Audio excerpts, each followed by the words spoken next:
अब आगे आइए, नया चैप्टर स्टार्ट करते हैं। आपका नया चैप्टर है ऑक्सीकरण अपचयन अभिक्रिया या रेडॉक्स अभिक्रिया। नोट करें, ऑक्सीकरण अपचयन अभिक्रिया या रेडॉक्स अभिक्रिया।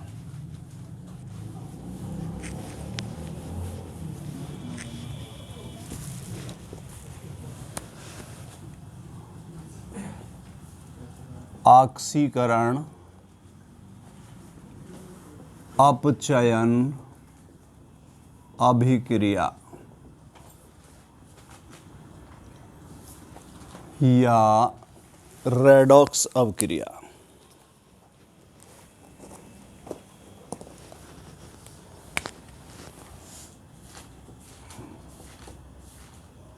रेडॉक्स अभिक्रिया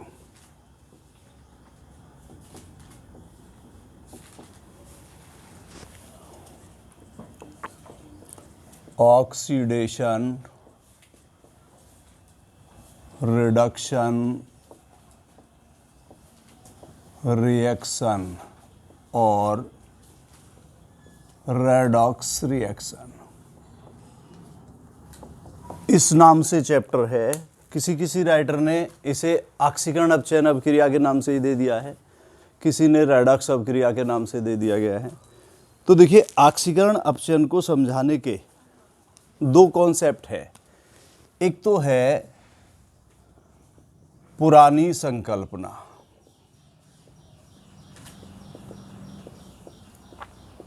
यानी ओल्ड कॉन्सेप्ट, और एक है आधुनिक संकल्पना।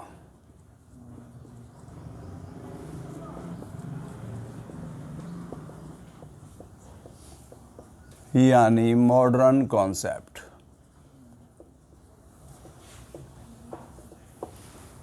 हालांकि ये पुरानी संकल्पना आपके सिलेबस में नहीं है, परंतु फिर भी इसको आपको समझना पड़ेगा, तब ये आधुनिक संकल्पना अच्छी तरह समझ में आ जाएगी। देखिए, आधुनिक संकल्पना दो प्रकार की है। नंबर एक है आयन इलेक्ट्रॉन संकल्पना, अर्थात आयन इलेक्ट्रॉन कॉन्सेप्ट, और दूसरी है ऑक्सीकरण संख्या संकल्पना,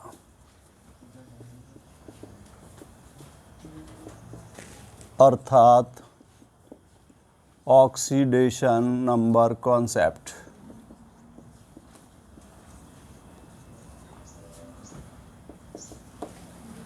तो मैं अभी आपको बता रहा था कि पुरानी संकल्पना आपके भले ही सिलेबस में नहीं है, लेकिन यदि इसको समझ लेते हैं तो और अच्छी तरह ये दोनों कॉन्सेप्ट आपको समझ में आ जाती हैं।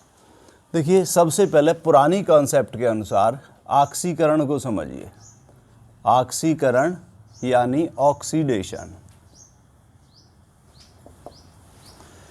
मान लीजिए ये कोई पदार्थ है और इस पदार्थ से ऑक्सीजन संयोग करती है या उसमें से हाइड्रोजन बाहर निकलती है। ऑक्सीजन ऋण विद्युतीय तत्व है और हाइड्रोजन धन विद्युतीय तत्व है। उस पदार्थ में ऋण विद्युतीय तत्व का अनुपात में वृद्धि होती है या धन विद्युतीय तत्व के अनुपात में कमी आती है, या फिर संयोजकता में वृद्धि होती है, वैलेंसी में वृद्धि होती है। तो ऐसी 5 प्रकार की जो प्रक्रियाएं हैं वो किसकी होती हैं? ऑक्सीकरण की। दोबारा ध्यान से सुनेंगे। वे प्रक्रिया जिनमें कोई पदार्थ ऑक्सीजन से संयोग करे या हाइड्रोजन उसमें से बाहर निकले, उस पदार्थ में ऋण विद्युतीय तत्व के अनुपात में वृद्धि हो या धन विद्युतीय तत्व के अनुपात में कमी हो, या तत्व की संयोजकता में वृद्धि हो, तो ऐसी प्रक्रिया ऑक्सीकरण की कहलाती है। इसी कॉन्सेप्ट के अनुसार अपचयन की जो प्रक्रिया है उसको इस प्रकार समझाया जा सकता है। यदि हम इसको बिल्कुल उल्टा कर दें, तो वो हो जाएगी रिडक्शन की। कैसे कि हाइड्रोजन उस पदार्थ से संयोग करे, किसी पदार्थ से संयोग करे, या ऑक्सीजन उसमें से बाहर निकले।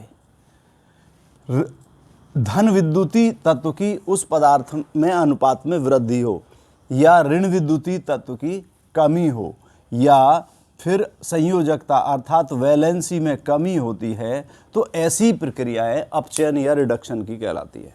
एक बार फिर ध्यान से समझेंगे इसकी डेफिनेशन। ओल्ड कॉन्सेप्ट के अनुसार वे प्रक्रियाएं जिसमें कोई पदार्थ हाइड्रोजन से संयोग करे या उसमें से ऑक्सीजन बाहर निकले, उसमें पदार्थ में धन विद्युतीय तत्व के अनुपात में वृद्धि हो या ऋण विद्युतीय तत्व के अनुपात में कमी हो, या संयोजकता में अर्थात वैलेंसी में कमी होती है, तो ऐसी प्रक्रियाएं अपचयन यानी रिडक्शन की कहलाती हैं। तो ये कॉन्सेप्ट है पुराना, इसको समझना बहुत ज़रूरी था। अब इस कॉन्सेप्ट के बाद में आप समझेंगे मॉडर्न कॉन्सेप्ट। मॉडर्न कॉन्सेप्ट दो प्रकार का है, एक तो आयन इलेक्ट्रॉन कॉन्सेप्ट और दूसरा है ऑक्सीडेशन नंबर कॉन्सेप्ट। सबसे पहले आप समझेंगे ion electron concept. Ion electron concept के अनुसार वे प्रक्रियाएं जिनमें कोई अणु, परमाणु या आयन इलेक्ट्रॉन का त्याग करता है वो कहलाती हैं ऑक्सीडेशन अर्थात ऑक्सीकरण की प्रक्रियाएं। इन प्रक्रियाओं में तत्व की संयोजकता में वृद्धि होती है, और ये जो वृद्धि है ये त्याग किए गए इलेक्ट्रॉन की संख्या के बराबर होती है। उदाहरण के लिए आप देखेंगे जैसे ये सोडियम है, सोडियम एक इलेक्ट्रॉन का त्याग कर सोडियम आयन में परिवर्तित हो जाता है। तो इस प्रक्रिया में क्या हो रहा है, ये इलेक्ट्रॉन का त्याग हो रहा है, इसलिए ये कैसी है, ऑक्सीडेशन की है। ये दूसरे आप समझ सकते हैं जैसे मैग्नीशियम, इस तरीके से Mg+2 आयन दो इलेक्ट्रॉन का त्याग करने पर, या Cu+1 एक इलेक्ट्रॉन का त्याग करने पर, या Cu+1 ये Cu+2 में एक और इलेक्ट्रॉन का त्याग करने पर। जैसे H2 है, H2 में क्या होगा, ये 2H आयन में दो इलेक्ट्रॉन का त्याग करने पर। जैसे H2O है, ये 4H ion plus O2 plus 2 electron, नहीं 4 इलेक्ट्रॉन करने पड़ेंगे यहाँ पर। तो ये सब की सब प्रक्रियाएं कैसी हैं, ऑक्सीकरण की हैं। इसमें देखिए अणु भी हैं, जैसे हाइड्रोजन का अणु है, जल का अणु है, आयन भी है, परमाणु भी हैं। तो ऐसी प्रक्रियाएं जिनमें कोई भी पदार्थ या अणु, परमाणु, आयन इलेक्ट्रॉन का त्याग करता है वे कहलाती हैं ऑक्सीकरण की। ऑक्सीकरण की प्रक्रियाओं में तत्व की संयोजकता में वृद्धि होती है। जैसे यहाँ पर देखिए सोडियम की, यहाँ 0 से +1 हो गई है, एक की वृद्धि हो रही है, एक ही इलेक्ट्रॉन का त्याग हो रहा है। यहाँ पर 0 से मैग्नीशियम की कितनी हो रही है, +2, कितने की वृद्धि हो रही है, 2 की, तो यहाँ पर 2 इलेक्ट्रॉन का त्याग हो रहा है इस तरीके से।